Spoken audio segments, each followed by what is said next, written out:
without nuclear, it's not possible for the Czech Republic. So, there is some interactive climate map, or you can see every moment which country, which kind of energy is producing. And I checked it this morning at 7:15. And at this moment, France was producing 63% of its energy from nuclear, because they have 60 nuclear power plants. And at the same time, Poland, for instance, was producing 68% of energy from the coal. And Czech Republic, at this time, was producing 37% of coal and 32% of nuclear. And which is very funny that at the same time, Austria, which is opposed to nuclear, and I have spoken with the Prime Minister of Austria, was taking 25% or consuming 25% energy from Czech Republic, from the nuclear power plant. So it's very funny they are protesting against that we are producing for them the energy. So that's why maybe the Austrians, they should know that if we, let's say, make carbon neutrally right now, they will be without any energy. So this is the discussion that we have to lead, because nuclear energy is clean energy without any emission. And I don't know why a lot of countries have a problem with this. We have 15 member states which have nuclear power plants. And at the same time, there are a lot of them under the construction. In Finland too, in Hungary, and so on. And Czech Republic want to build or let's say rebuild the capacity of power plants, nuclear power plants. So that's why, I don't understand this approach, mainly from Austria. And I'm trying to explain it to my colleagues, because I'm just coming from ALDE meeting, and I was explaining it to the French president and to my friend Xavier Bettel and so on. So if you want really reach the carbon neutrality, we have to understand that every member state have a different energy mix, and to reach this carbon neutrality have also different costs.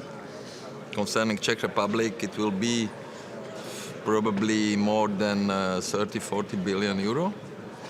So that's why we have to discuss it, not just to say, okay, let's do it and promise anything without any analysis, because we have also the question how we will force China and Russia and India to decrease emissions. I have been in Madrid, and they are increasing. 2018, we decreased by 20 million tons of CO2, Europe, only 9% of the global emissions, and the others, they increase 1,020 million tons of CO2.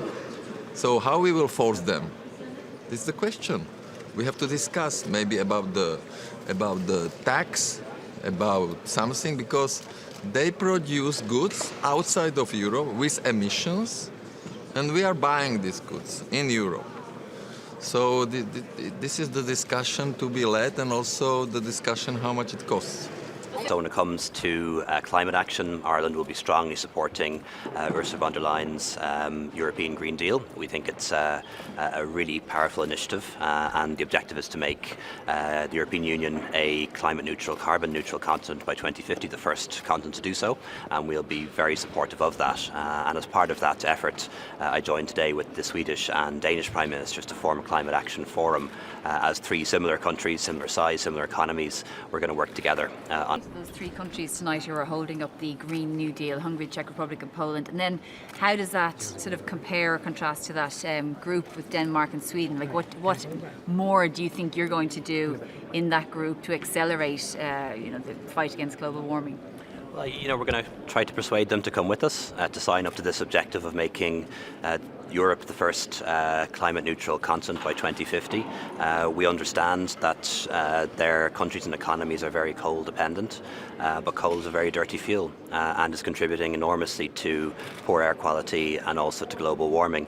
And we're going to say to them that this is a problem that the European Union can solve together, and that they will be supported and they will be assisted with European funds to make that transition, just as we have to as well. And you know, I often ponder the question as to what the European Union is about. You know, we know if you go back to the 40s and 50s that it was about ending war on the continent of Europe. We know that 30 years ago it was about bringing down the Berlin Wall, defeating communism, bringing democracy and prosperity and human rights to Central and Eastern Europe. But what's Europe about in the next 20 or 30 years? And I believe it's about countries coming together to deal with the kind of challenges that countries can't deal with on their own. And climate action is first among those. Other issues as well, of course, like migration, like security, like the regulation of big corporations that are bigger than states now. So what do you